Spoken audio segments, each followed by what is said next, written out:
Ahí está, Ah, ahora sí. bueno, gracias por la invitación. Les cuento, eh, me he dedicado junto con un compañero de camino, Edgardo Miniti, a la historia de la astronomía argentina.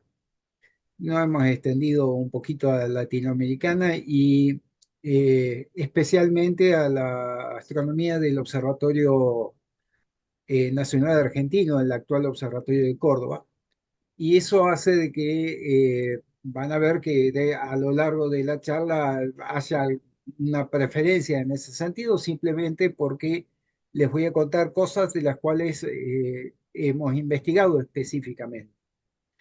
Eh, la idea de esta charla es contarle algunas cosas de los estudios de eclipses solares que se hicieron en la Argentina.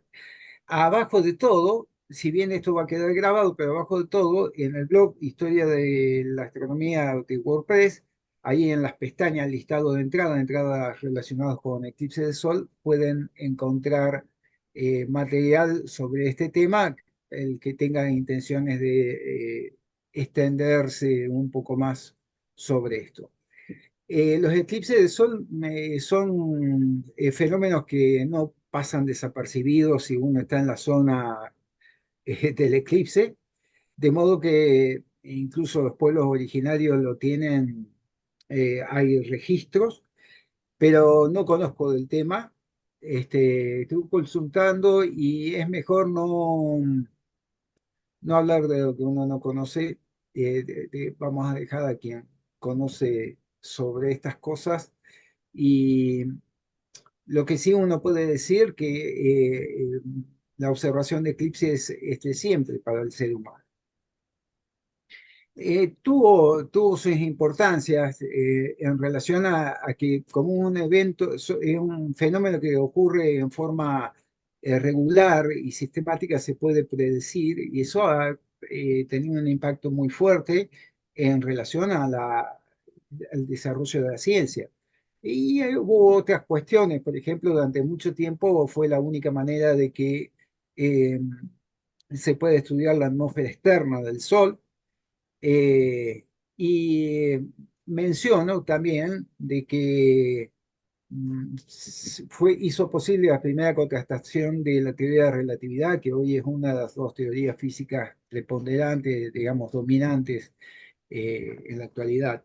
Eso porque van a ver que hay algo relacionado con ese tema. Los eclipses se dan, ustedes en general se conoce, estos son cosas que se dan incluso en la escuela, se dan en la luna nueva en los eclipses de sol, estoy hablando, cuando se alinean sol, luna, tierra, pero dependiendo de las distancias en que esté la luna y el sol, debido al hecho de que las órbitas son elípticas, se dan eclipses totales o parciales. Se da a consecuencia de una increíble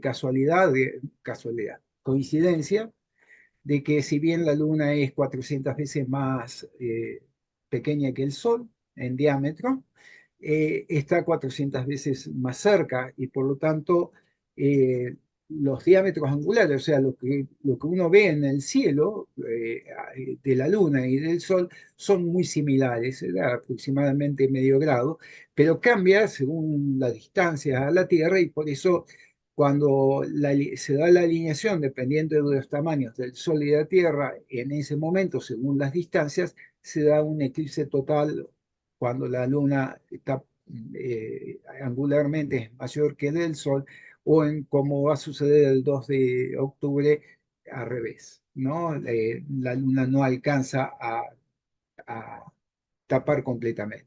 Pero de todos modos, la descripción de lo que ocurre depende mucho del lugar a donde esté la persona, el observador, sobre la Tierra, ¿no? Esta es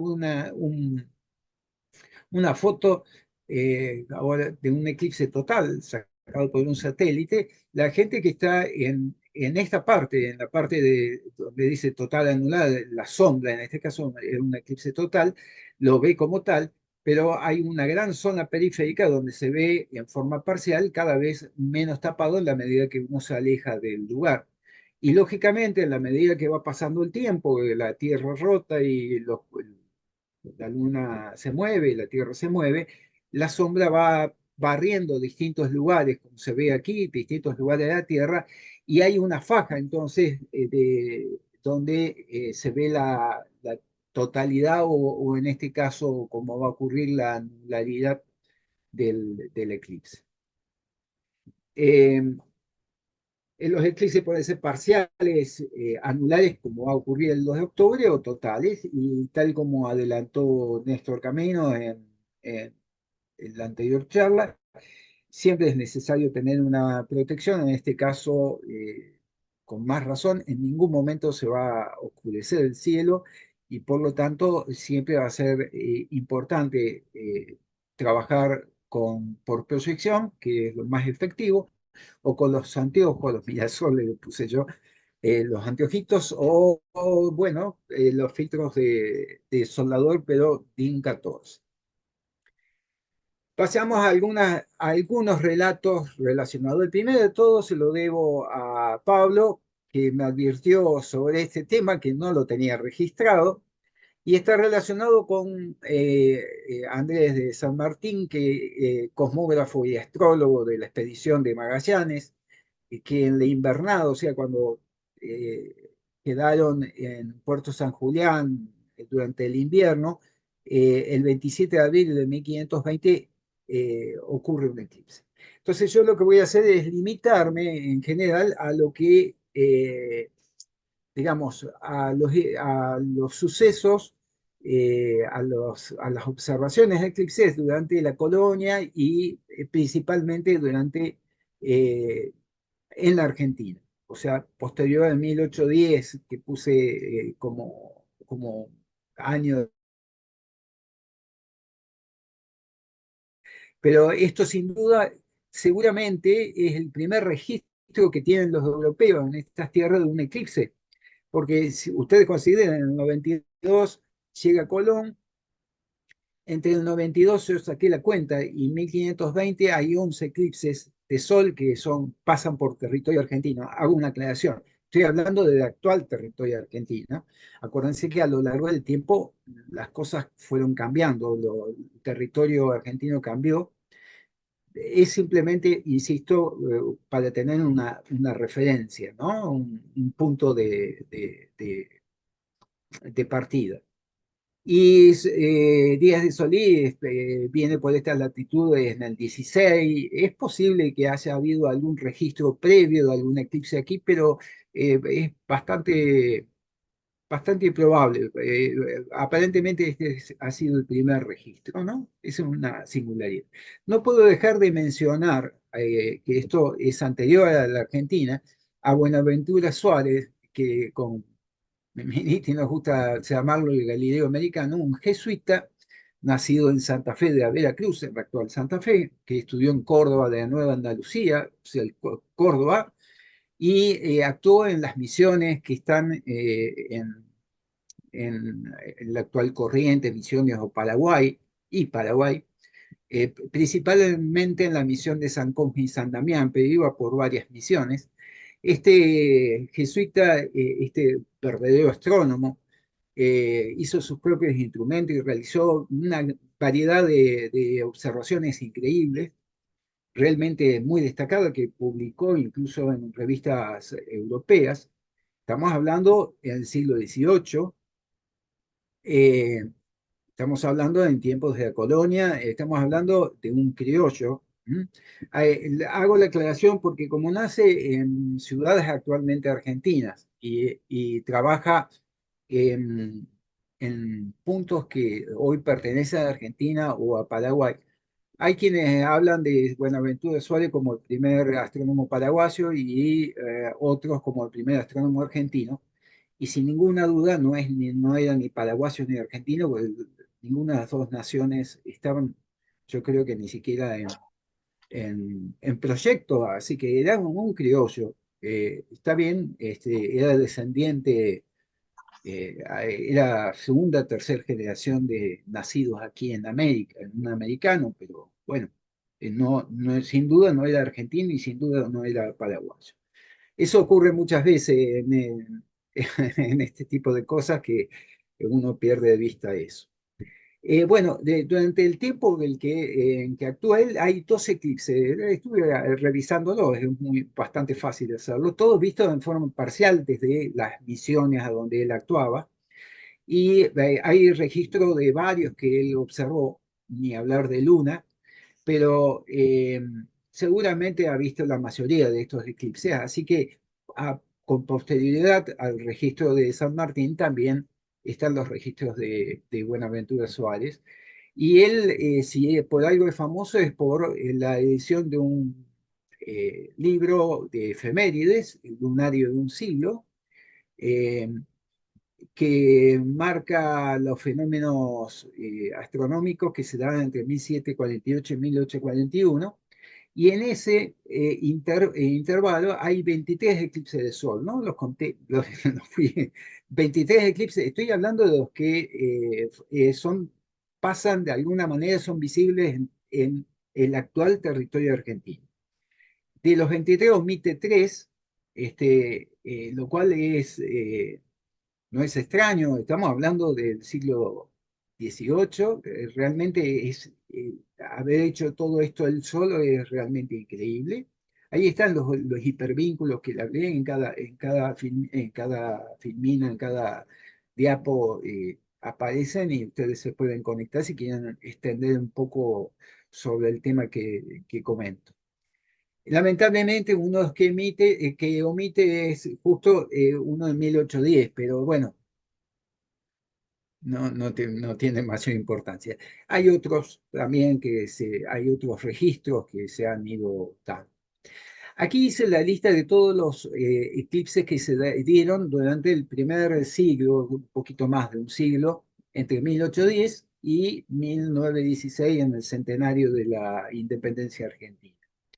Se dieron 47 eclipses de Sol, de los cuales la mayoría son marginales y muchos son parciales. A los fines de investigación científica, digamos, de importancia para la ciencia, los totales en particular y angulares en segundo término son los más importantes, ¿no? Pero puse todos, el de 1810 es el primero que se da y era un eclipse parcial, no hay registro. Al año siguiente se da un eclipse total de sol, pero que es visible en Tierra del Fuego y Malvinas. En ese momento esa parte del territorio no estaba muy claro cómo, de quién era. Este, Era un lugar, pero bueno, estaban los pueblos originarios que seguro que lo han visto. Y en 1833 se da el primer eclipse anular, que lo puse especialmente porque el próximo es anular, y es el primer eclipse que tiene un registro hecho en la Argentina. De estos hice una selección de 12, eh, el- de los cuales hay 6 totales, que son los que tienen más importancia, como dije, científico. Eh, Estamos hablando de que aún en el mismo comienzo de la República, en 1810, de la Argentina, perdón, en 1810, después de la Revolución de Mayo, digamos, ya había aficionados a la astronomía, astrónomos aficionados a quien les llamo aquellos que hacen astronomía por gusto, que no cobran ni se ganan la vida eh, por, por, por hacer eso. Eh, Como dije, en 1833 ahí está el primer registro, es la primera observación por un astrónomo profesional desde Argentina. Ya enseguida comento por qué. En 1871, estoy tratando de ubicarlos para más o menos que nos tengamos una referencia, el 24 de octubre, dentro de poco se cumple otro aniversario, se funda el primer observatorio argentino En realidad, en Buenos Aires se intentó hacer uno, pero no se logró. Y este es el que actualmente es el Observatorio Astronómico de Córdoba, que se llamaba inicialmente Observatorio Nacional Argentino. Y una década, un poquito más de una década después, aparece el Observatorio de La Plata, que en realidad, a diferencia del argentino, que empieza a evolucionar rápidamente con los instrumentos y demás, tiene un tiempo más largo de evolución, pero bueno, se funda en esa fecha. En 1872 es el primer registro hecho por un observatorio. Claro, estaba el de Córdoba y ahí inmediatamente ocurre un eclipse parcial y se hace el registro. Registro me refiero a que hay una observación, ¿no es cierto? Y hay documentos que lo comprueban.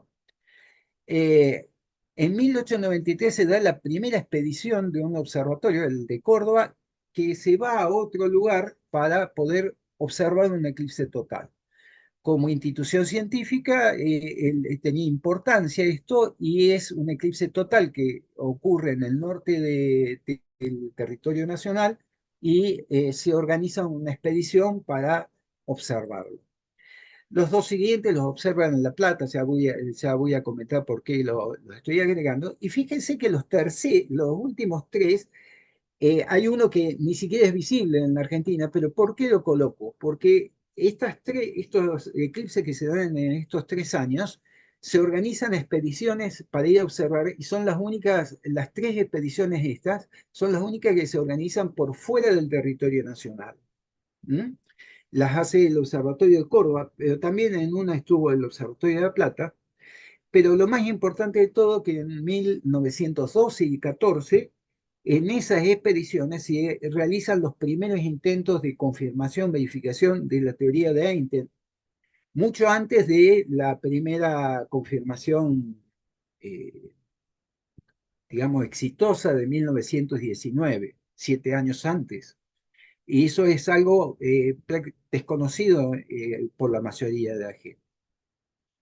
Estos eran los primeros aficionados. No hay registro de eclipse del Sol, pero fíjense que era gente conocida, ¿no? El segundo presidente de las Provincias Unidas, Vicente López de Plane, el del himno nacional, el patriota, el sacerdote Bartolomé Muñoz, un inmigrante español, Felipe Ceniciosa, que estaba en la Academia de Matemáticas. Estos eran grandes aficionados a la astronomía y lo sabemos porque pudieron publicar en La Abeja Argentina, que era una revista cultural, es la primera revista que publicaba cosas de tecnología y ciencia.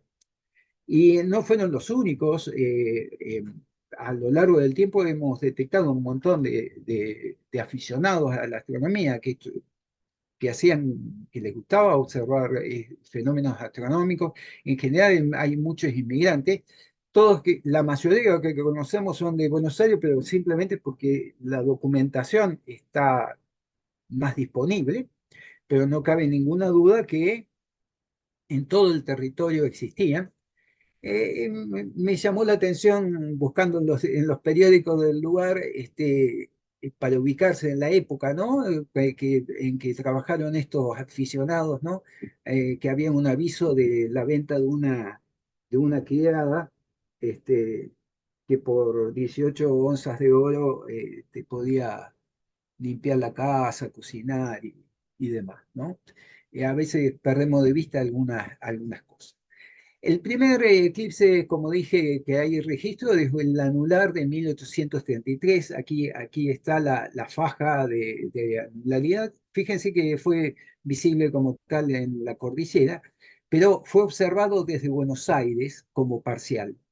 ¿Y quién lo observó? Un piemontés. No digo italiano, casi digo italiano, porque Italia todavía no existía en ese momento. Justamente Mossotti estaba huyendo de los suizos que, bueno, eh, por cuestiones políticas recaló en la Universidad de Buenos Aires. Fue contratado por Rivadavia como profesor de física y de astronomía y para hacer un observatorio en Buenos Aires, un observatorio astronómico y meteorológico. Cuando llega, ya Rivadavia no estaba Vicente López y Plane como presidente, que por supuesto lo recibe con brazos abiertos. establece un observatorio, pero no es los observatorios como los actuales. Los instrumentos eran muy pequeños, como ese telescopio, ¿no? Ese no es el telescopio que usó Mosotti, pero bueno, sin duda fue el primer astrónomo profesional que actuó en la Argentina en solo 5 años, entre 1828 y 33, pero realiza varias observaciones, entre ellas del eclipse en cuestión. ¿Mm? Así que ahí tenemos un registro bien claro. Fíjense que recién en esa época. Y después del 71 está la inauguración del Observatorio Nacional. ¿Por qué este periodo? Bueno, si uno lee un poco de historia, fue una época bastante convulsionada de Argentina entre medio, y va a seguir eso, pero durante la presidencia de Sarmiento y el ministro Avellaneda se inaugura el Observatorio Nacional Argentino. Ahí está el edificio del observatorio el día de la inauguración, pero no tenía dentro de sus objetivos la observación de eclipses, sino la formación de grandes catálogos. De todos modos, al año siguiente se produce el eclipse total que pasó, ven que pasa bien al sur, y es observado en el observatorio. ¿Pero por qué es observado en el observatorio? Porque la gente no podía entender cómo una institución, un observatorio no observaba un eclipse. No quería, el director no quería hacerlo, pero se vio obligado a hacerlo como una especie de extensión, de promoción de la institución.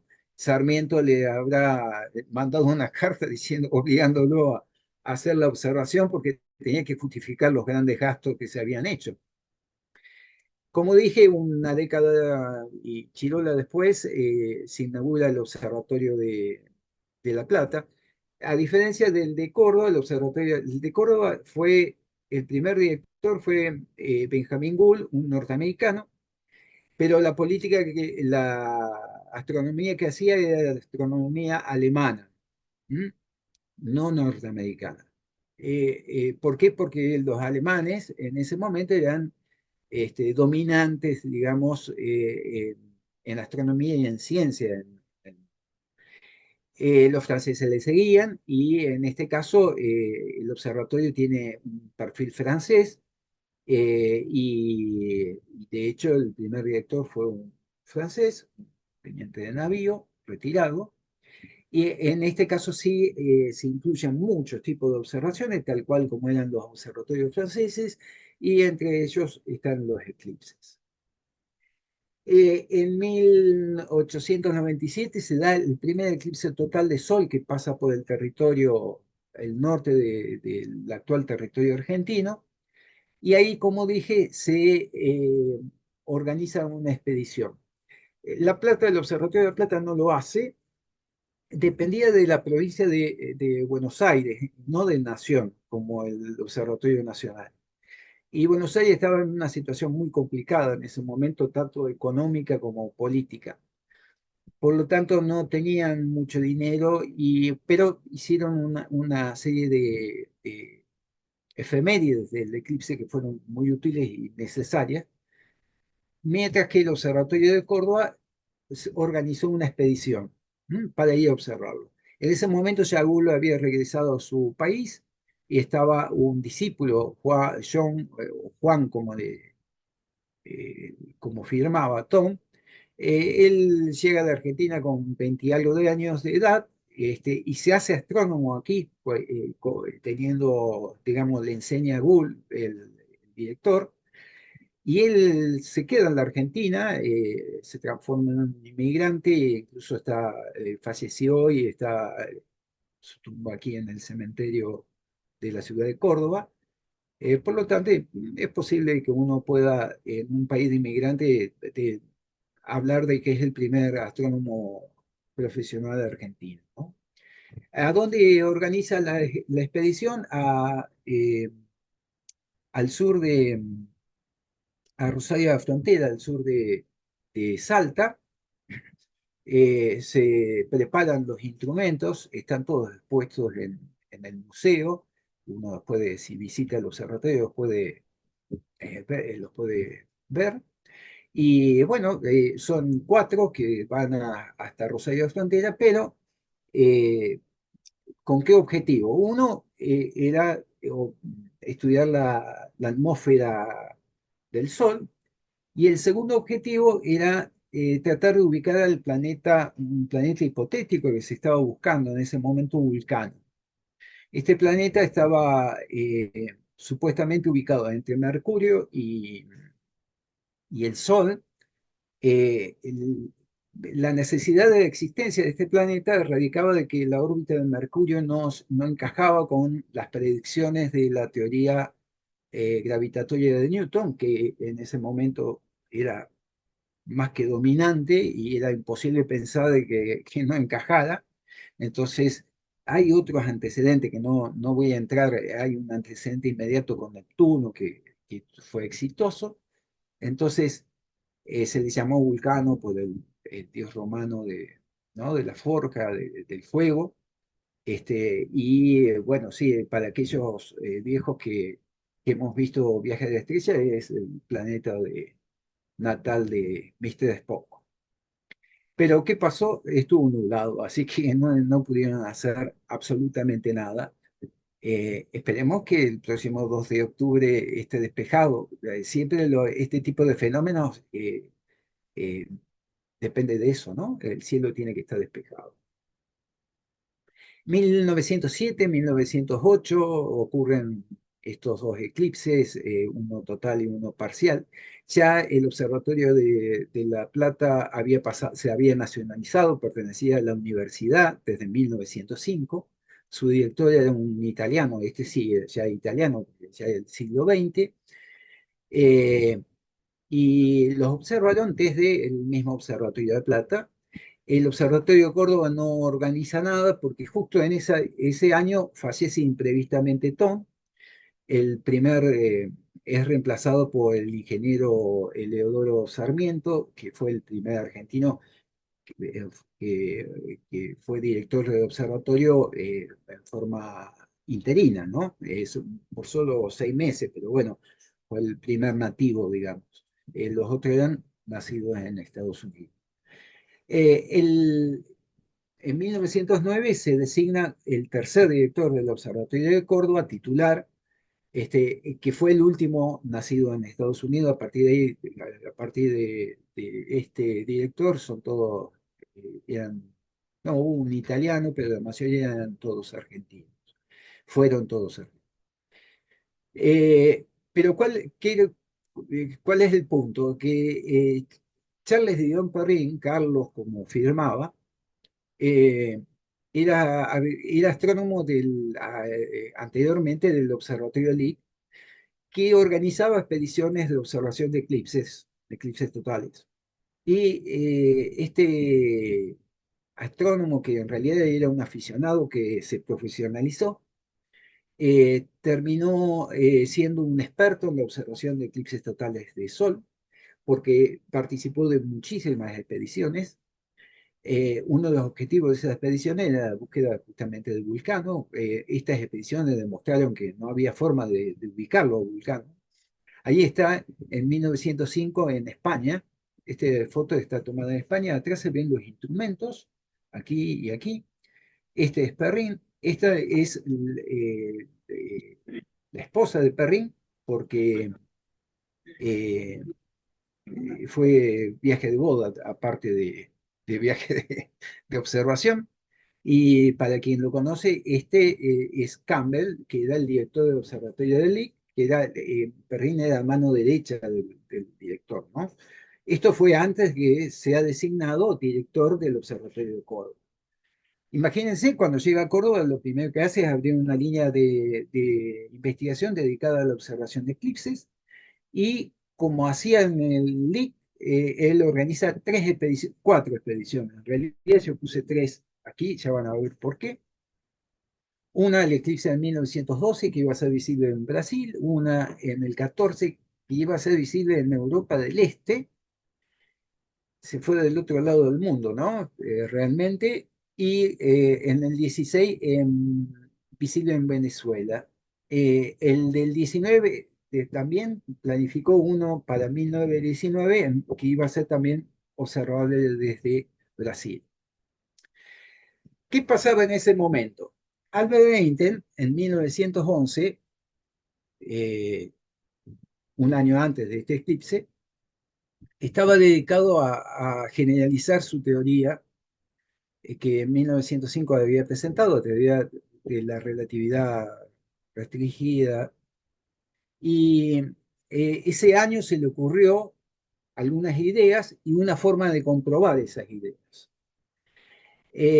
La forma estaba relacionado con el efecto que tenía la gravedad sobre la luz, que la tenía que desviar.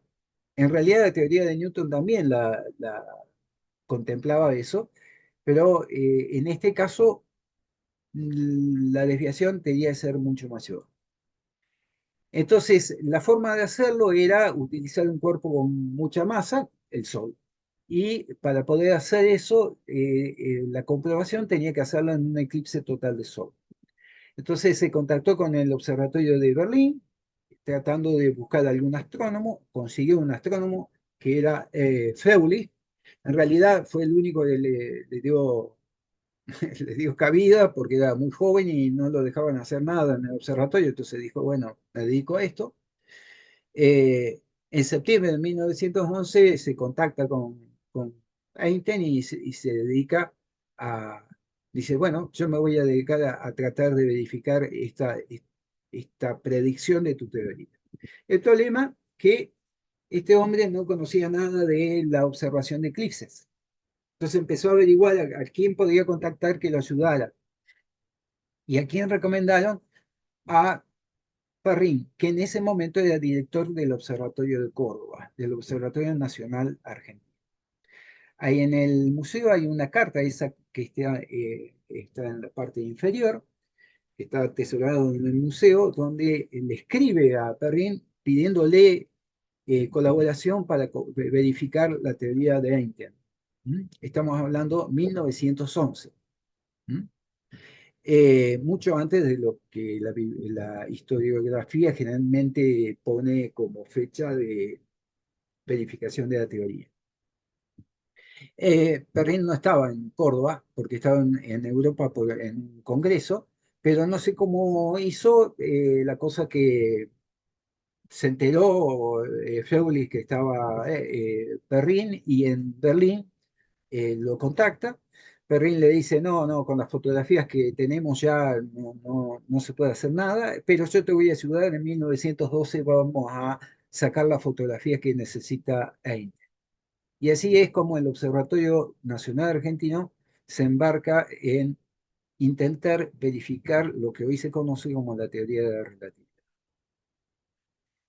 por primera vez. Esto, bueno, es una explicación. La idea era sacar una fotografía durante un eclipse de sol donde se veían las estrellas de fondo y después se vuelve a sacar una foto del mismo lugar cuando ya no está el sol y si la luz se desvió, la posición de las estrellas tienen que cambiar y uno midiendo ese cambio puede decir, bueno, eh, ¿tiene razón Newton o tiene razón Einstein? Básicamente parece muy simple, pero es muy complejo.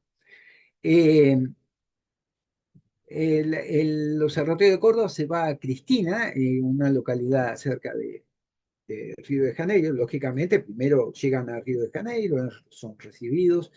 Cuatro miembros del observatorio viajan, ahí hay algunas fotos. Ese es el hotel a donde se alojaron, conseguí una postal del hotel. Y se instalan en la parte de atrás de un hospital que todavía no estaba en uso. Lo que se ve hacia el fondo es Cristina, era un pueblucho chiquitito, y acá están los instrumentos. Acá hay un detalle. Todos estos instrumentos fueron diseñados y hechos en Córdoba, acá en Argentina, excepto las lentes son compradas o en realidad fueron prestadas por distintos observatorios que se interesaron en el tema. Y aquí están los expedicionarios, ¿no? Winter, que era un fotógrafo nacionalizado, un inglés nacionalizado, Mulvey, un norteamericano, también un mecánico, y yo de un argentino. En realidad nacido en Francia, pero a los 3 4 años llegó a la Argentina. Y estas eran las dos cámaras que habían sido diseñadas específicamente para verificar la teoría de relatividad. Aquí es el detalle. ¿Qué pudo haber ocurrido? Estuvo nublado. Más que nublado, hubo una tormenta gigantesca que duró 6 días y el eclipse estaba en el medio. Así que nada pudieron hacer. Pero y esta es la expedición que hizo el Observatorio de Plata, pero no era para verificar hacer la comprobación de Einstein, sino tenía más que nada, estaba relacionado con cuestiones meteorológicas, ¿no? ¿Qué pasaba con el clima en el momento del eclipse, ese tipo de cosas? Tampoco pudo hacer nada, como ningún otro observatorio, porque llovió torrencialmente. Después se van en el 14 a Europa del Este. Estoy pensando cómo voy a decirlo. Está en Feodesia, en Crimea, en el lugar, en el Mar Negro, a donde hoy está la guerra entre Ucrania y Rusia. Y en ese momento también ocurre lo mismo, ¿no? En ese momento se inicia la Gran Guerra, la Primera Guerra Mundial. ¿Cuál fue el problema de esto? ¿Cuál fue este problema? ¿En qué consistía el problema? Es que esta vez Freulich había conseguido que el Observatorio de Berlín le diera bolilla y le hicieron una expedición para observar el eclipse. Entonces se combinaron con el Observatorio Argentino para verse en ese punto y realizar la observación conjuntamente. Entonces no tuvo mejor idea Perrin que enviarle a Freulich las cámaras para que practicara este, y, eh, algo bastante razonable. Previamente sacara fotos, practicara y supiera cómo usarlas. El problema es que cuando se inició la guerra,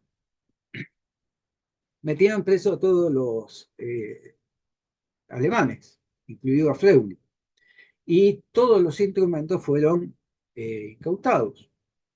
Por lo tanto, las cámaras con las cuales tenían que hacer las fotos también fueron puestas, no estaban a disposición y por lo tanto no pudieron tampoco hacer las fotografías. Ahí está Perrin y Mulvey, esta vez fueron dos solamente, porque bueno, eran mucho más costosos.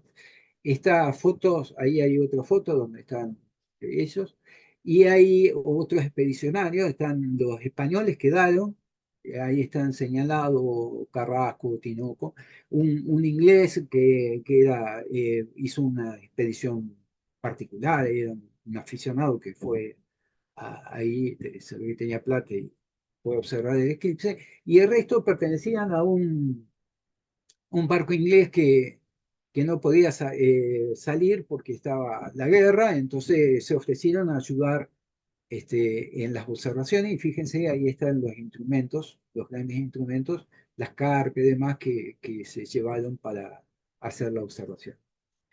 Eh, de todos modos, estuvo medio nubladito, sacaron fotos, ahí están todos los instrumentos que se instalaron. En el 16 hubo otra expedición a Venezuela. Esta vez uno dice, bueno, acá estuvo despejado, pero las cámaras no pudieron llegar porque por la guerra llegaron a Córdoba en 1917, un año después. Por lo tanto, acá tampoco pudieron hacer las fotos. Tres de tres, un buen promedio.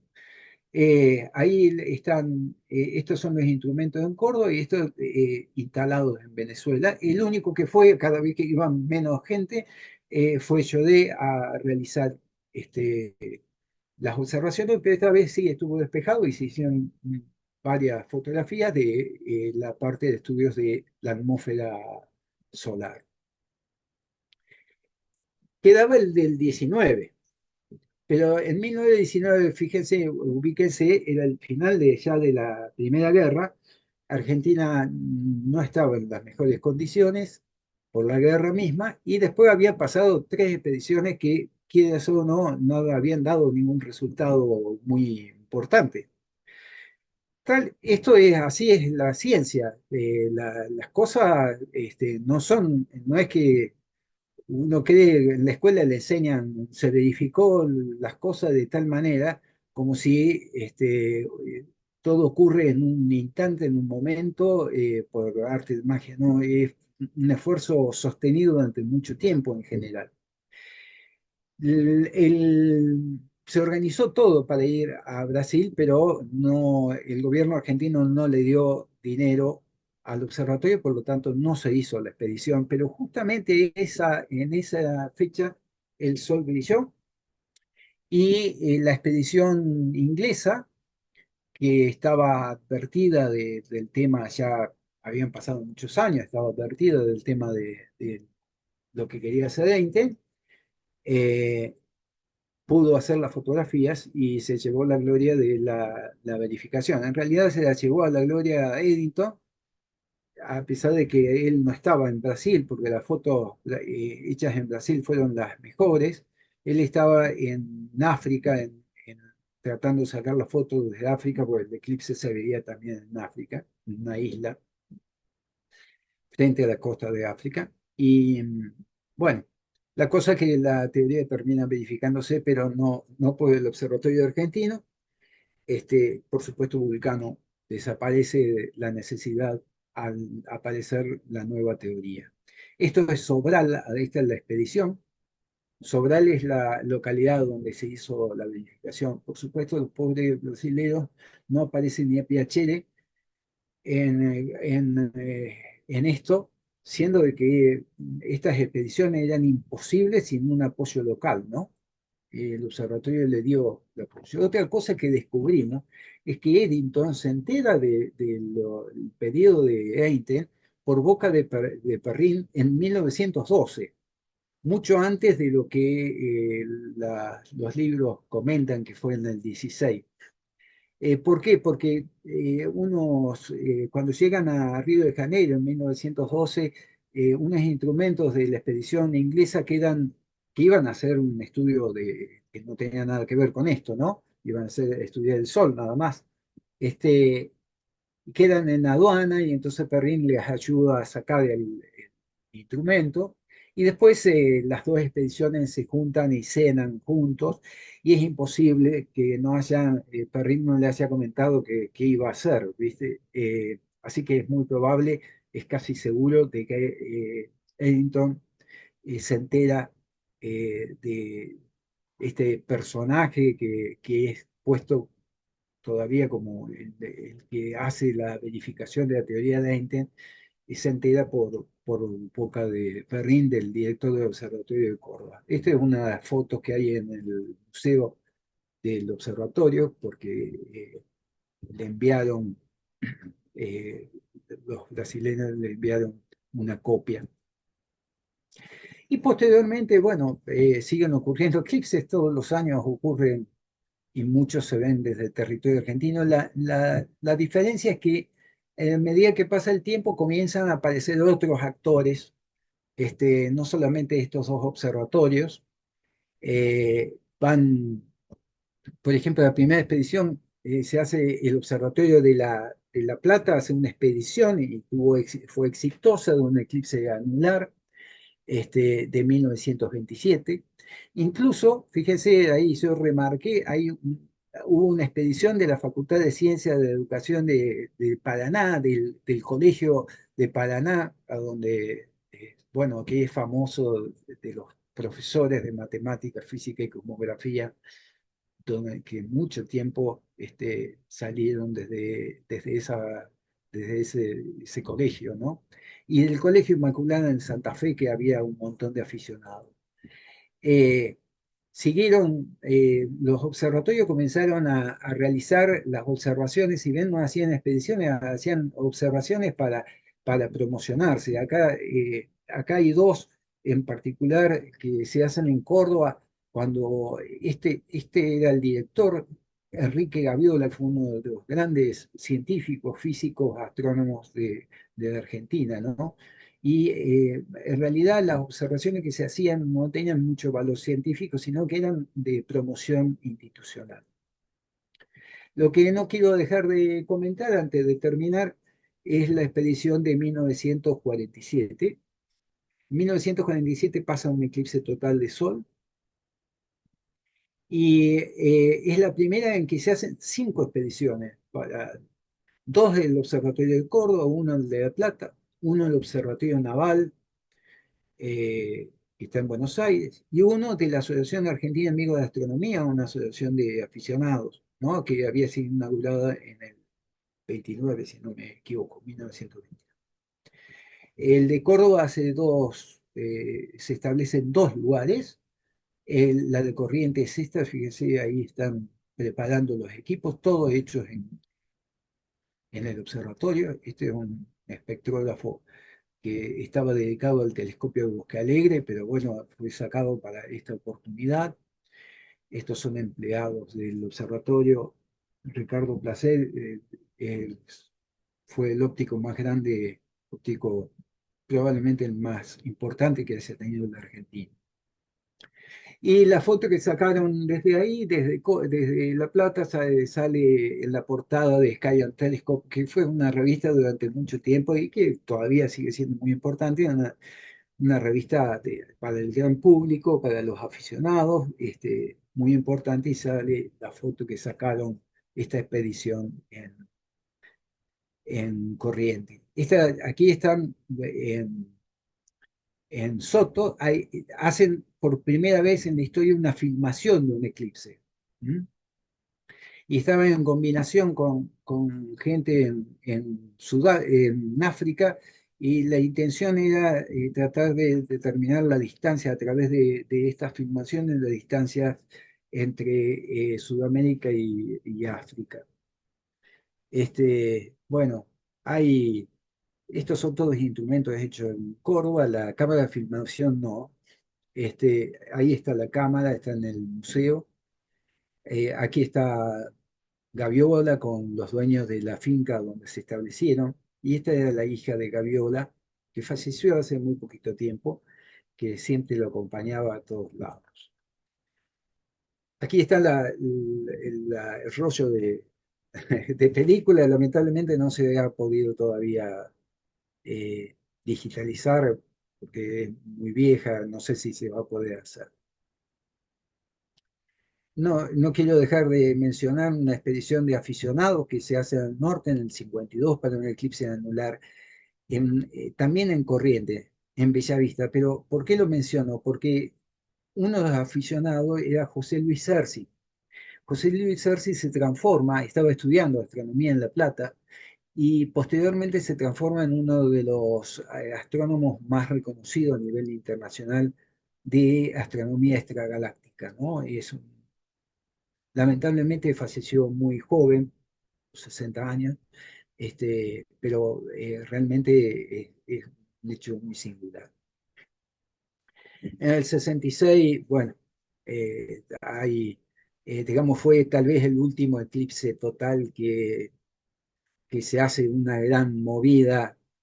Incluso ya en esa época hay cohetes que se lanzan para estudios de la atmósfera eh, de la Tierra. Bueno, hay realmente mucho movimiento, pero posteriormente ya los eclipses se han dado de promoción. Y no quiero dejar de cerrar sin mencionar el último eclipse anular que hemos tenido en 2017, que lo observamos cerca de Facundo, en oportunidad de un workshop organizado por Néstor Camino y Beatriz García. Acá están las fotos. Este es Néstor, Beatriz, Alejandro López. Él es un experto en la parte de astronomía cultural. Si quieren consultar a alguien que sabe de la parte de, de los pueblos originarios, de astronomía relacionada con los pueblos originarios, es él, junto con Armando Mundry.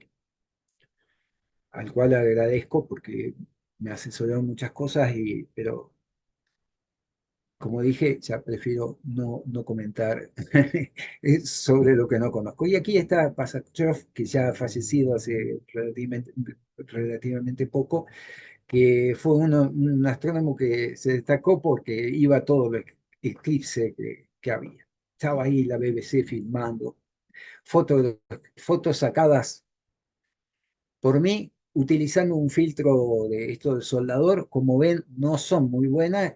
Como lo dijo Néstor, no hay que emplearlo porque tiene espesor y las cámaras no enfocan bien.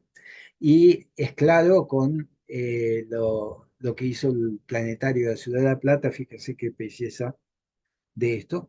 Nos recibieron muy bien, la organización fue extraordinaria, hubo asados, tortas y demás. Así que los, simplemente fue un recuerdo muy lindo. Los siguientes tenemos en el 27 un anular, el 34 un anular, el 48 un total. Algunos llegarán, otros no a verlo.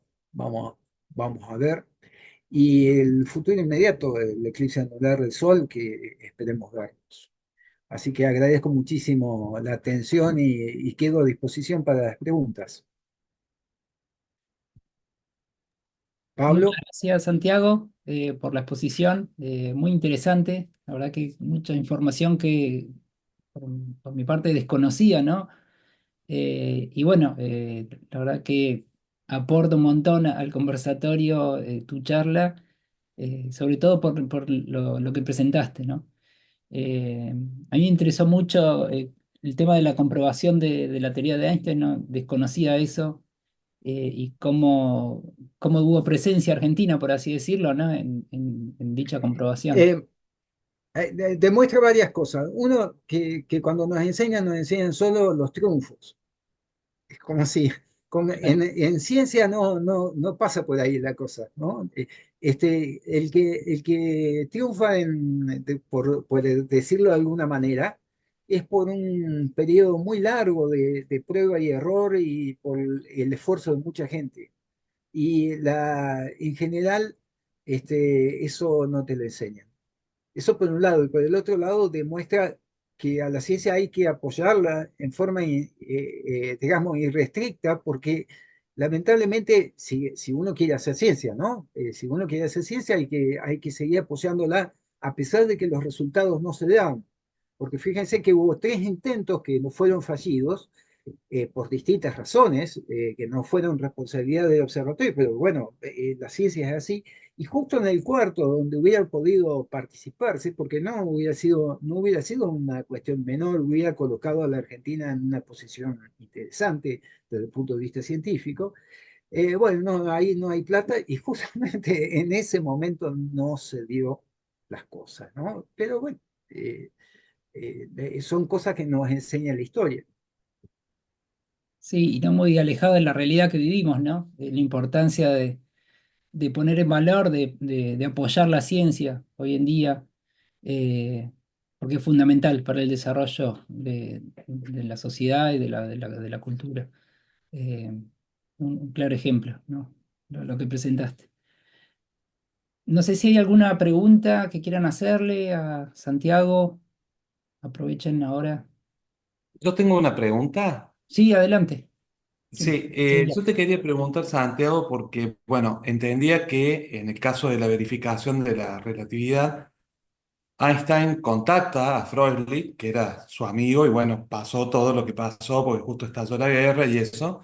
Pero la pregunta mía era si hay algún registro, o si mal no entendí, Einstein a través del Observatorio de Berlín lo contacta a Perrin acá en Córdoba, o cómo fue ese... Fue a través de Freuli. O sea, Ah, Perrin con Einstein nunca se contactan, nunca entran en contacto. Incluso cuando Einstein llega, visita a la Argentina, no me acuerdo la fecha, 20 y algo, no me acuerdo bien la fecha en que visita Córdoba y Perrin no porque era una persona muy afectada por el asma. Estaba en la sierra y no viene. no viene aquí y no hay contacto. Nunca supimos por qué, porque Einstein no podía desconocer que Perrin hizo esos intentos. Pero Claro, Einstein era una persona muy particular. Le- Me parece que no le importaba mucho ese tipo de claro, cosas. Y Freuli es el que lo contacta. Pero Freuli era un astrónomo joven. No querían en La Plata, perdón, en Berlín, no le querían, él quería hacer astronomía distinta y no le querían dar. De hecho, hay documentos donde intenta a través de Perrin de migrar a Estados Unidos, y lo dice, hay cartas ahí en el museo donde le dice de que no le dejan hacer nada en el observatorio de Berlín. Era un observatorio muy conservador, digamos. claro, claro. Bueno, gracias.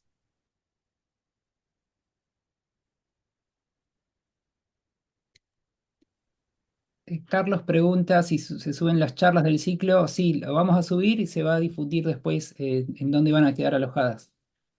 Pero sí, las grabaciones están. Seguramente cuando terminemos con las 4 charlas, ahí subamos los 4 encuentros.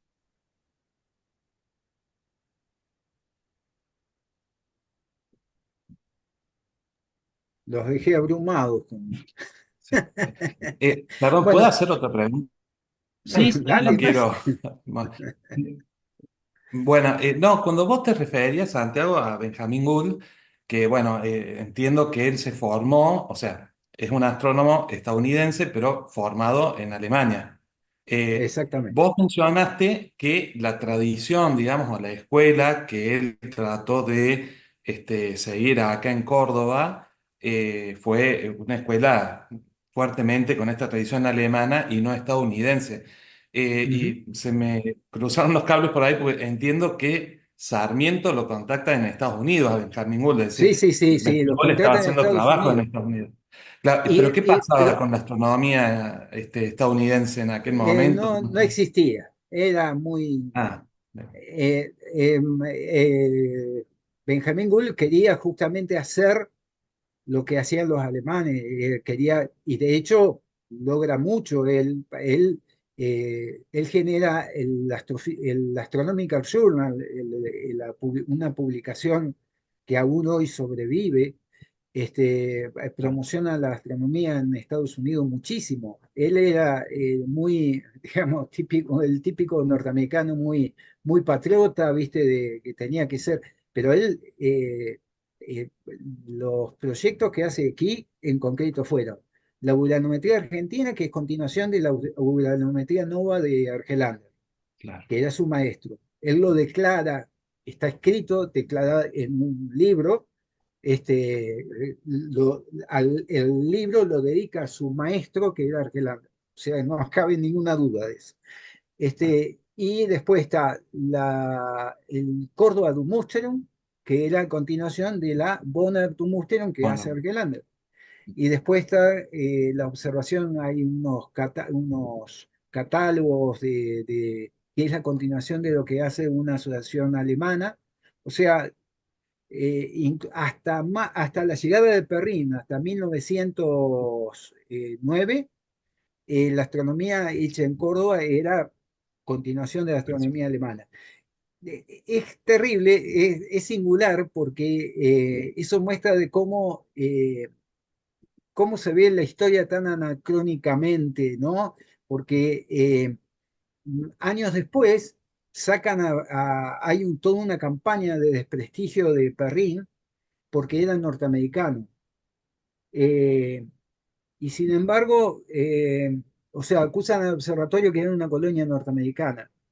Pero en realidad, si habría que acusarlo que era una colonia alemana, eventualmente. claro, Pero no, claro, no había ningún problema con los alemanes. Estoy hablando de la preguerra, pre-Segunda Guerra Mundial, ¿no? Porque claro, en La Plata había un alemán, estaba Harman, y no le dijeron nada. O sea, había, bueno, cosas de cada momento. La historia es así, ¿no? Pero uno a veces la mira desde nuestra perspectiva, y eso es un error. No tenemos muchas alternativas, pero hay que hay que tener ciertos cuidados, ¿no? Lo mismo que le comentaba de Buenaventura Suárez, que no era argentino, no era paraguayo, no estaban todavía, como Galileo tampoco era italiano. ¿Cómo, una vez un italiano mirando un cartel donde decía que Galileo era italiano se moría de risa, claro, y dice, ¿cómo italiano? Dice, si Italia es mitad del siglo XIX, ¿no? Bueno, son cosas que no tienen por ahí, algunas son inocentes como esta, no tienen mayor importancia, pero otras no, no son tan inocentes. Ah, gracias, Santiago. Santiago, te hago otra consulta. Ujú. Cuando se empiezan a conformar los observatorios en Argentina, tanto el de Córdoba, el de Plata, el de La Plata, ¿hay intercambio entre ellos? ¿Se complementan, compiten? ¿Cómo es la relación? No, durante el siglo XIX hubo una competencia muy fuerte. este, Había pero era una cuestión personal entre Benjamín Gould y el director del Observatorio de París, en realidad, no el de La Plata. Lo que pasa es que el Observatorio de Plata tuvo un apoyo muy fuerte del Observatorio de París. Y había una competencia que era más que nada profesional, pero también por ahí hay que pensar que hacía 10 años que había terminado la guerra franco-prusiana y eran muy prusianos y otros eran muy franceses. Y habrá habido seguramente con todo este tipo de cosas muchos componentes, pero durante el siglo XIX no hubo ningún intercambio. En cambio, ya en el siglo XX sí, hoy ni hablar, a partir del siglo XX sí, ya hubo un intercambio muy grande. Pero lamentablemente se desperdició mucho, incluso el hecho esto me hago cargo, el hecho de que estuviera el Observatorio Nacional en Córdoba, en el interior, fue todo un problema. Buenos Aires no estaba muy contenta con eso, estaba muy en desacuerdo. Por eso se crea otro observatorio en Buenos Aires, ¿no? Era necesario también. No estoy quitándole mérito al Observatorio de La Plata, al contrario, pero esas fueron las primeras razones. Y por eso había una puja ahí de poder, ¿no? También Benjamín Gould tenía una posición, imagínense, mientras estaba solo en la Argentina, se le consultaba hasta cuando se hizo aquí en la universidad la carrera eh, de medicina, cuando se crea la carrera de medicina, se le hace consulta a Gould, al director del Observatorio de Córdoba. O sea, imagínense la posición que tenía, ¿no? Una posición de prestigio total, ¿no? Para como era amigo de Sarmiento, era amigo íntimo de Sarmiento, de Avellaneda. Así que era un hombre eh, políticamente muy bien relacionado. Ideológicamente era hombre de su época, ¿no? Hoy lo repudiaríamos por varias cosas, pero bueno, como astrónomo era brillante.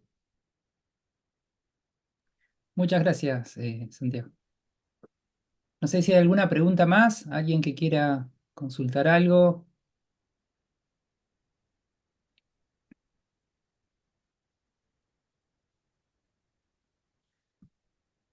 De todos modos, en cada parte hay un link en donde pueden ahí hacer consulta y extender lo que quieran. Bien. Te hago otra consulta porque me quedó ahí picando. Eh, Así como hacen una predicción de eclipses, ¿no? Para los futuros que se van a ver, se puede hacer también yendo para atrás en el tiempo, ¿no? No, ¿qué eclipses pasaron? ¿Por dónde? ¿Hasta qué fecha se Hay un, puede sit- hacer eso? hay un sitio web. Por eso me resultaba bastante simple ir viendo las predicciones. Hay un sitio web que lo maneja la NASA, si no me equivoco, eh, donde está todo relacionado con los eclipses. La verdad que digamos, el link, no me lo sé de memoria.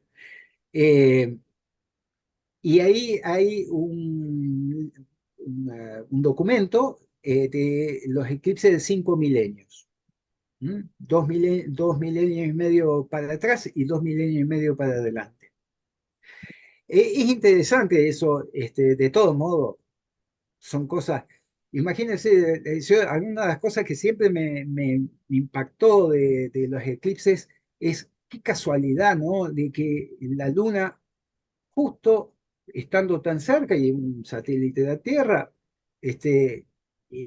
con el Sol se vean desde la Tierra con un diámetro muy similar y consecuencia de eso vemos los eclipses. Si fuera mucho más chico, no se daría esto, si la luna se vería mucho más chico, pero justo se da la casualidad de que es 400 veces más chica y 400 veces más cercana, por eso el diámetro angular es el mismo, ¿no? Es algo muy, muy singular. Una de las cosas que se descubrió es que año a año la luna se va alejando de la Tierra, 4 centímetros nada más. Pero eso a lo largo del tiempo hicimos con Néstor, creo, unos cálculos muy simples, en unos 600 millones de años, que es un montón, pero geológicamente y astronómicamente es un fosforito. En 600 millones de años ya no va a haber eclipses totales de Sol. Así que aprovechen a ver los eclipses anulares y totales que. Pero imagínense, 600 millones de años, ¿no? Tenemos 7.000 años de historia, digamos, y por poner un valor, 600 millones es una cifra inimaginable. Pero bueno, son cosas singulares. Tal cual. Bueno, muchas gracias, Santiago. No, gracias a ustedes y gracias por la atención. Bueno, si no hay ninguna consulta más, damos por finalizado el encuentro. Les recuerdo, el jueves a las 19 horas nos va a estar acompañando Alejandro López, que lo mencionaste hoy, más lo mostraste en Ah, una foto, y que justamente nos va a hablar de la etnoastronomía y los pueblos originarios. Así que, bueno, los invito a que se conecten. Aquellos que estén por San Julián van a tener la posibilidad de acudir presencial porque viene Alejandro, mañana está llegando a San Julián. Así que el encuentro va a ser bimodal para aquellos que estén presentes y si no, virtual para los que estén lejos. Bueno, les agradezco muchísimo a todos los participantes, en especial a Santiago, y nos no, el encontramos agradecido soy yo. el jueves a las 19 horas entonces. Nos vemos. Gracias, Santiago. Muchas gracias. Chao, Pablo. Hasta luego.